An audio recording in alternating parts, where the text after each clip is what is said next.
New documentary being put out by TMZ called The Downfall of Diddy. It also happens to be what one of our podcasts is called on the exact same topic. And of course, it's about the downfall of Diddy and all the accusations that have been flung his way over the last, well, several decades. Now, of course, more recently since the federal investigation into possible sex trafficking charges against him, but no charges yet against him, no arrest yet against him, but the investigation certainly underway. Joining me to discuss, Eric Faddis, former prosecutor and defense attorney. This is an interesting one because, again, he has no charges against him right now.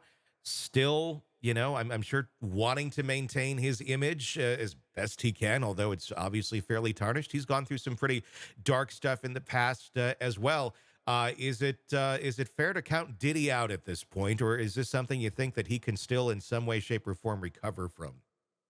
Without question, it feels like the walls are kind of closing in on Diddy right now. He is certainly down and out. It is affecting his brand, his economic interests, his Hmm. endorsements, everything like that.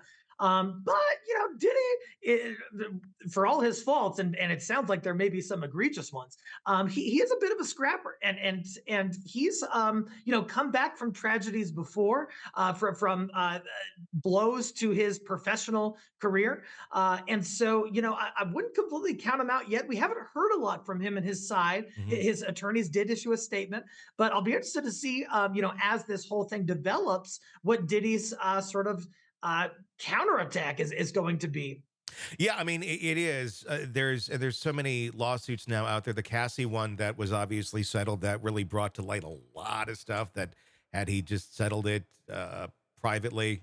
Do you think we'd even be here, or do you think his choice of trying to tell her to go push sand, and then okay, well, guess what? Here's this, and now it's in the public domain. Was that his biggest mistake in all of this? Was the ego too big? You don't want to play chicken with someone who knows your deepest darkest secrets that could completely ruin you. And it seemed like Diddy was a little bit too aggro in terms of how he was approaching the lawsuit initially, and then he kind of realized his exposure and settled it. But he's got that problem, and he's also got the problem of Fittyset. Fittyset hates him and has been on a campaign Hmm. to uncover these alleged misdeeds, and 50 Cent is going full steam ahead. And so some of his beef, some of his opponents that he's made throughout the years have also caused him trouble. You're exactly right. I believe 50 Cent's actually working on a documentary about all this as well. He's also working on a documentary with the Rex Heuermann's wife, Asa Elrup, too.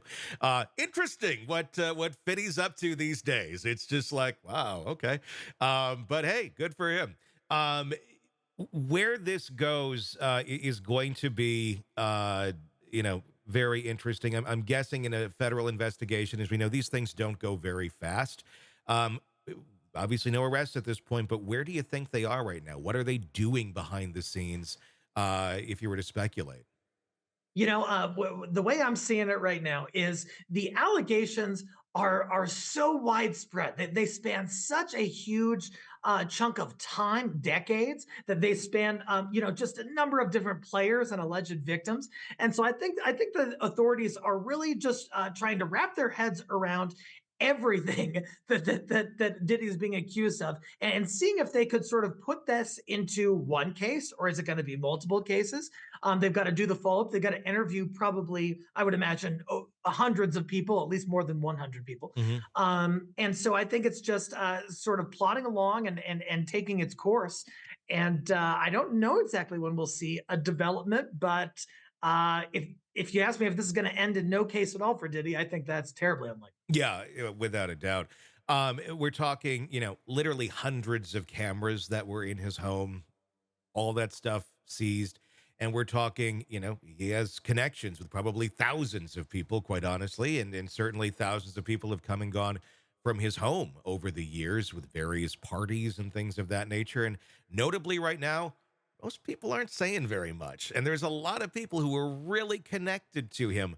What does that say if you were to read the tea leaves on that? It makes me think of the case, and believe me, Diddy's innocent until proven Yeah, guilty, and I don't know that completely. he's done Yep. anything.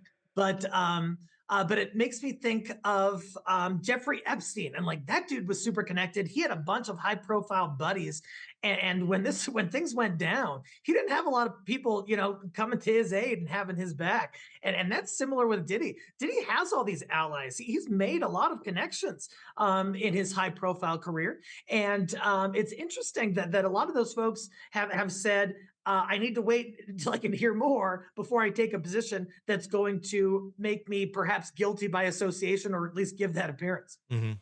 It's going to be telling. It's not that everybody is necessarily involved, but I'm guessing a lot of people that don't even want to look as if they were even in the area of his life. But unfortunately, he surrounded himself with pretty much everyone for many years. So we'll see how Yeah, that dare I plays. say that they're trying to avoid kind of the taint of Diddy. Yeah, just a bit.